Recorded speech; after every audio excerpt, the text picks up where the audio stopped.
Okay, so now we're going to go into communicative competence, and this is the ability to communicate effectively in real situations. And it really includes much more than grammatical knowledge or knowledge of the linguistic systems. So here you can see that communicative competence is made up of 4 competencies, right? 4 different areas. The first being the structural or grammatical competence that includes the linguistic units, as well as spelling and vocabulary. It was also made up of discourse competence, which is knowing how to interpret the larger linguistic context and how to construct longer stretches of language to produce a coherent whole. So, for example, the ability to connect utterances in a meaningful way in an essay or when you're speaking, and also to relate them to an appropriate topic. So when we talk about coherence, we mean being clear around sort of communicating our understanding, our message, our meaning, and also cohesion, meaning to be able to connect one idea to the next, and to do that verbally, right, either through writing or through speaking. And so in writing, this might look like reference words or connected words. And also, it's the ability to express ideas through different genres of speech and writing, right? So the way that one would express themselves if they're writing a story versus if they were going to write a scientific report versus if they were going to write a persuasive argument. The ability to know how to make your writing or your speech coherent and cohesive in each of those genres represents discourse competence. With regards to pragmatics or sociolinguistic competence, this is talking about the cultural norms or the language varieties and the styles and registers of language. And we're going to talk a little bit more about that in a second. And then lastly, strategic competence is all about communication strategies. More likely than not, when engaged in communication, you're going to get to a point where you may not know the vocabulary, or you may find it difficult to express what you need to say. And so strategic competence talks about an English language learner's ability to bridge those gaps or to fix the breakdown in communication, and really to carry out a conversation in that spontaneous form. So let's talk a little bit more about sociolinguistic competence. Okay, basically the rules of sociolinguistic competence are govern language use in communicative competences. So, are you able to use language for different purposes and to follow the appropriate rules in conversation? Can you change language according to the situation? So, are you able to use the appropriate sort of style of language with a professor versus a friend versus a family member or your boss? And so in order to be able to use language effectively and appropriately in those situations, the English language learner really has to be ready to understand and read the social context. Okay, so what to say to whom, when, and in what circumstances. Here's some examples from cartoons and other pictures, sort of showing you sociolinguistic competence. Okay, so here you see in this cartoon a woman shaking a man's hand, and the man says, "Happy Valentine's Day." And if you read the situation right, you'll know that it's awkward because people don't usually shake hands for Happy Valentine's Day.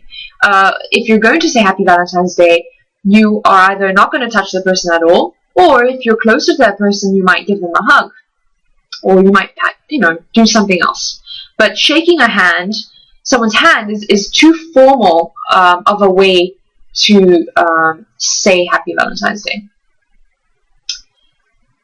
It also includes recognizing different dialects, right? So here we have 2 construction workers, and we see the construction workers say, "Yes, you did, Mike. You just said perchance, and yesterday you called me my good fellow twice."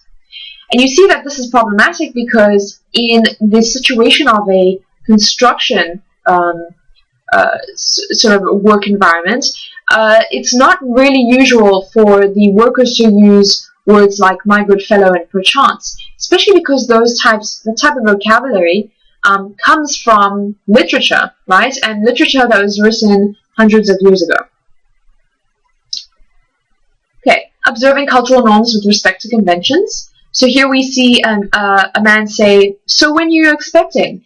And his friend next to him says, "She's not pregnant." And he tries to save himself and says, "Expecting those clothes to come back in style." And so the excerpt below it says, Morris wasn't sure if this counted as a save.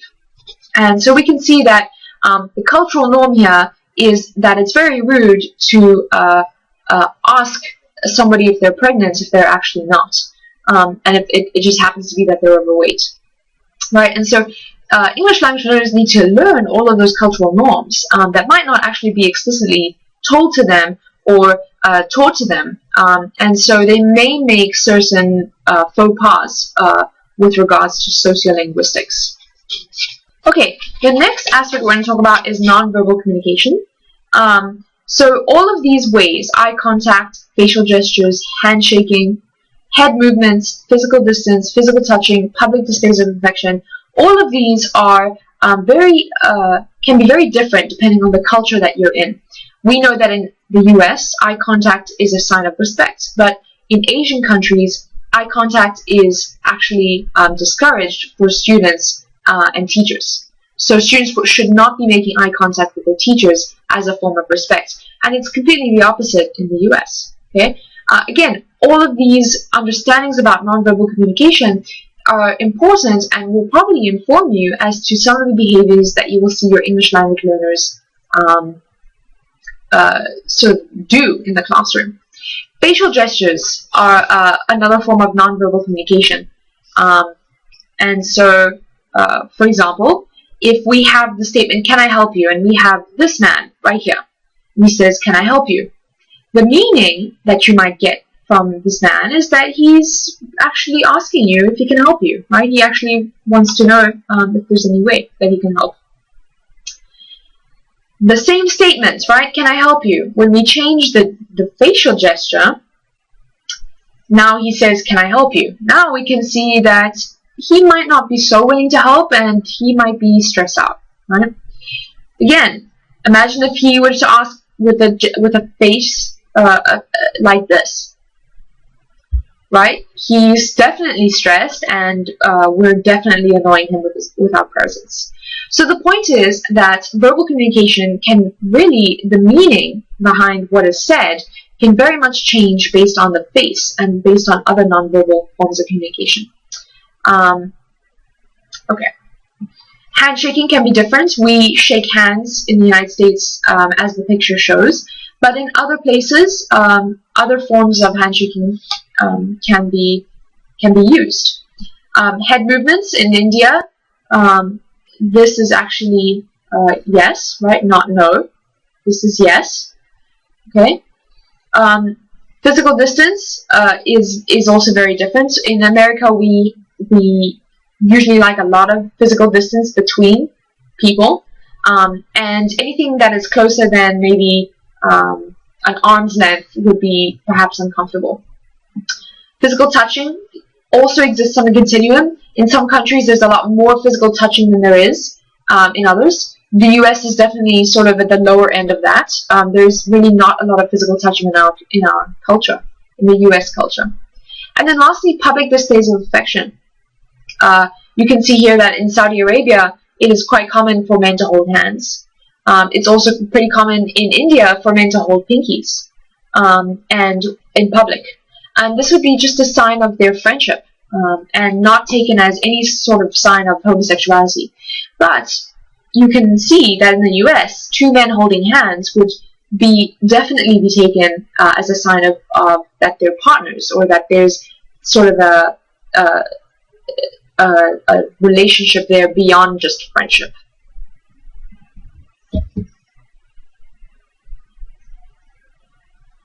Okay, and then lastly, hand gestures also vary across cultures.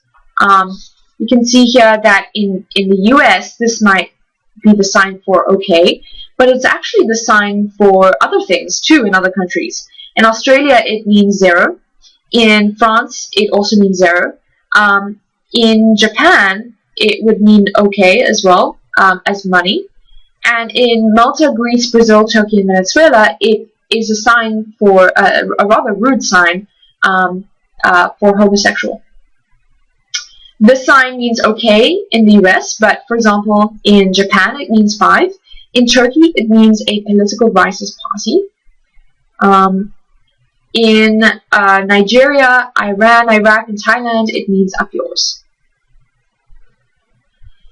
The palm held out in the US would mean stop, but in Turkey, it means you get nothing from me. In Greece, it's a gesture known as mutsa, where you would thrust it upwards, and that would be sort of a very rude gesture to make, where something that would even start a fight, perhaps. This, if you're familiar with it, could mean got your nose, sort of a game that you would play with children. But in other countries, such as Italy, it could mean F you. Or in Russia, it could mean you get nothing from me. In Brazil, it could mean good luck, as in holding thumbs. But it's also the same in South Africa as good luck. Okay.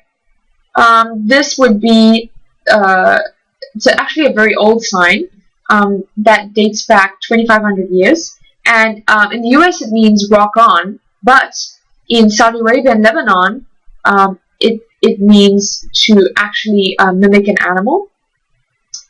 In Buddhism, it's a positive hand gesture used to dispel evil.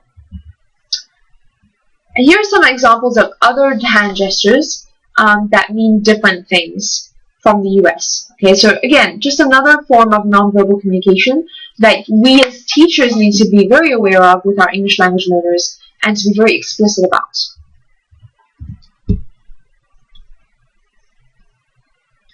Okay, and lastly, the objectives of this second part of this session was to identify the non-linguistic factors that account for variation in language performance and acquisition.